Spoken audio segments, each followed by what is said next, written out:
Cada una de las acciones que realizo están vinculadas una con otra. Lo que busca es construir un mejor país.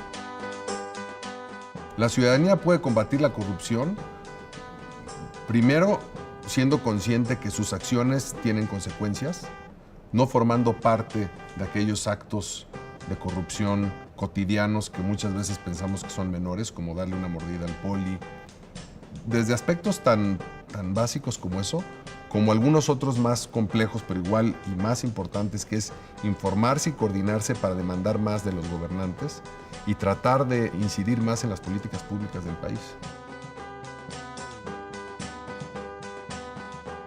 Soy Alejandro Legorreta, empresario, presidente de Opciona y también soy mexicano.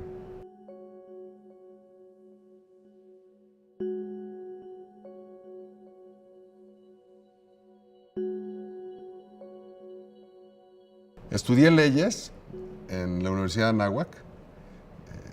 Después realicé una maestría en el Instituto de Empresa en España, una maestría en Administración de Empresas y después un doctorado en Estrategia y Políticas del Desarrollo. Cuando iba en segundo semestre de la carrera de leyes, tenía claro que no iba a ser abogado. Tenía claro que tenía que terminar la carrera y que iba a ser una carrera que me iba a dar unas bases muy sólidas. Pero ahí entonces empecé a trabajar en despachos corporativos que me permitieran aprender y practicar sobre las leyes, pero también sobre los negocios y sobre las inversiones. Y la verdad entonces es que dedicaba un porcentaje, a lo mejor del 10%, a acciones de responsabilidad social. El de más tiempo, porque también era la etapa en la que estaba viviendo, lo dedicaba a estudiar, a chambear. Entonces, el tiempo que tenía libre prácticamente era pues, para la novia y los cuates. La verdad es que entonces lo dediqué más a estudiar.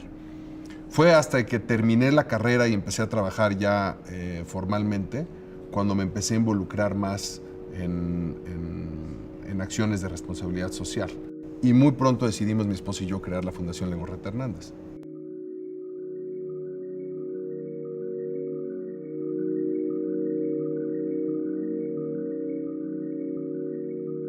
La Fundación Legorreta Hernández la constituimos hace cerca de 8 o 10 años y nos dedicamos a acercar más oportunidades a las personas que no las tienen.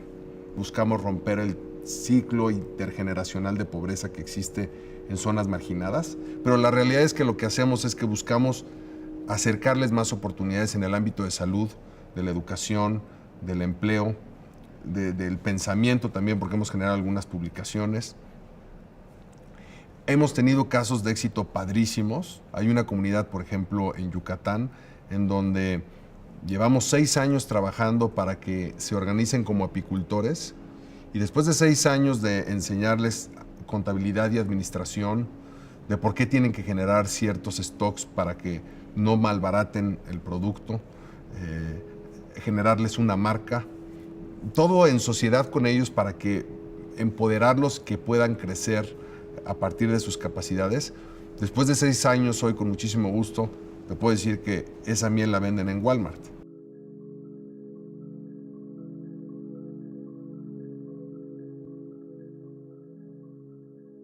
La verdad es que estoy muy contento con el camino profesional que tomé. La combinación de las leyes con las finanzas me han dado unas bases muy útiles para lo que me he dedicado. Lo he complementado muy bien con el doctorado. Después realicé algunos cursos en la Universidad de Northwestern y en Wharton, sobre todo sobre Behavioral Finance, que es una disciplina que lo que hace es buscar comprender el pensamiento y la toma de decisiones de las personas, sobre todo en el ámbito económico y también de políticas públicas. Y esa es una rama que me gusta muchísimo. De no haber estudiado lo que estudié, probablemente también me hubiera dedicado a estudiar más sobre esa disciplina.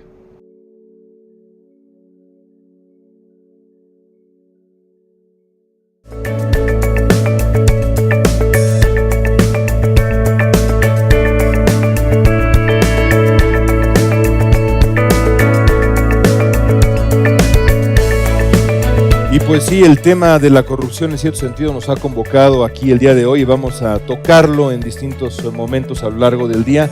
Para comenzar formalmente el Foro BIF del 2016, déjenme presentarles a nuestro anfitrión Alejandro Legorreta. Alejandro.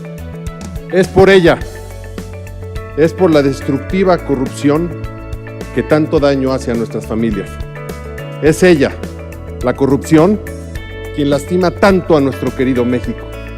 Es por ella que hoy los convoco aquí. Cuando se trata de tomar decisiones, muchas veces no tomamos las decisiones que mejor nos convencen. Somos el ser humano en general, somos una especie que, si bien tenemos muchísimas cualidades que ninguna otra especie tiene, también tenemos algunos grandes defectos como la irracionalidad. Muchas de las crisis que hemos vivido, tanto económicas como políticas y sociales en el mundo, se derivan de acciones muchas veces irracionales por parte de nosotros, por parte de las personas.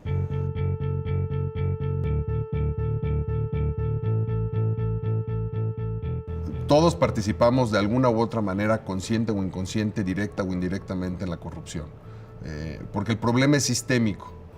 Y como es sistémico, a base de acciones cotidianas que se van repitiendo y que se van normalizando, es como construimos las leyes que nos rigen y las instituciones que nos representan. Obviamente surgen a partir de conductas corruptas y lo que se puede esperar de eso, pues es mucho de lo que estamos viendo. Y depende de todos. Al final, todos somos el problema y todos somos la solución. No es lo mismo el gobernador corrupto que endeuda un estado y se roba 5,000 millones de pesos que el que da una mordida al poli. Sin duda no es lo mismo, pero al final son esas acciones cotidianas que todos realizamos lo que va alimentando este monstruo que es la corrupción, que destruye el país. El México que me gustaría ver en los siguientes 10 o 20 años es un México próspero y justo para todos.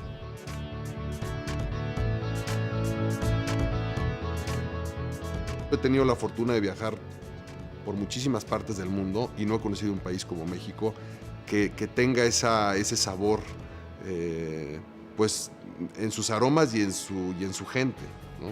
Las playas que tenemos, la naturaleza en general que tenemos, yo creo que es maravillosa.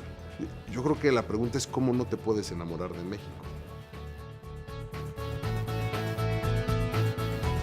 Para que una sociedad pueda dejar de ser egoísta y se involucre más en la responsabilidad social, primero tiene que hacer conciencia de la condición que tiene como persona y como sociedad. Para tener conciencia social se necesita saber que mis acciones impactan a tu vida también.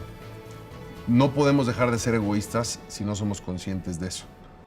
Estamos en el poniente de la ciudad, en la zona de Santa Fe, específicamente en el Cilantro. ¿Qué me llevó a que el comedor, que es la barda blanca que se ve allá al fondo, a que el comedor llegara aquí?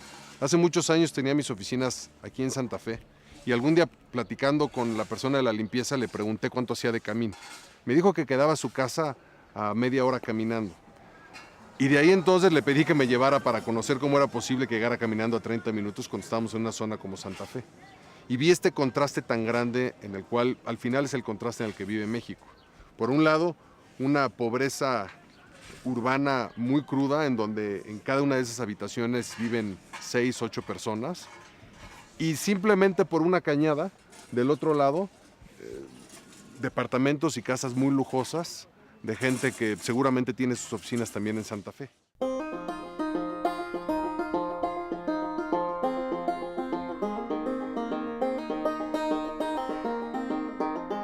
Generé la conciencia del aspecto social desde muy chavo. Tuve la fortuna de crecer en una familia muy unida, pequeña pero muy unida, con bases muy sólidas de responsabilidad y de amor. Y desde chavo me di cuenta cuál era mi lugar y qué tan importante era que buscara contribuir y ayudar a los demás, ¿no? Tuve la fortuna de tener una extraordinaria madre que me inculcara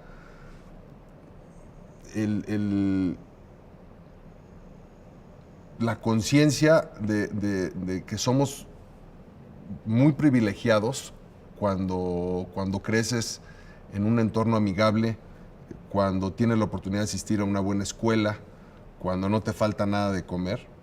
Y eso desde niño lo aprendí. De ahí que empecé a realizar diferentes acciones desde muy chavo, ¿no? Vamos a repetir los dos bien fuertes, ¿sale? 1, 2, 3. ¿Cuál es el valor? Las emociones. Muy bien. ¿Ya que saben cuál es la frase que estamos viendo? Yo creo que mi mayor inspiración para realizar labores a favor de México vienen de mis hijas, de mi familia, de querer tener un país mucho más próspero y justo para todos, y sin duda por el profundo amor que siento por México.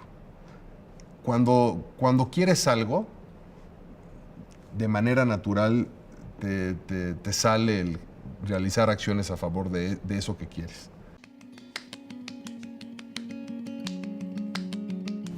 Hay una cosa que me preocupa, que la encontré a partir de un libro que estoy escribiendo, que es para analizar el éxito y el fracaso, pero sobre todo los errores y el éxito. Los chavos, las nuevas generaciones están acostumbrados a ver a las personas exitosas nada más en la posición en la que ya están y no le dedican el tiempo suficiente a analizar cuál ha sido su trayectoria y cómo en esa trayectoria hubo errores que les permitieron corregir rumbo para después volver a acelerar y llegar al punto en donde se encuentran. Y creo que es una parte fundamental de la sociedad mexicana que comprendamos que los errores son parte de los procesos que te llevan al éxito. Exitoso no nada más es la persona que logra acumular miles de millones de pesos o que logra convocar a miles de personas en un meeting. Exitoso es la persona que logra encontrar qué es lo que mayor energía le genera, lo realiza y genera un beneficio para la sociedad.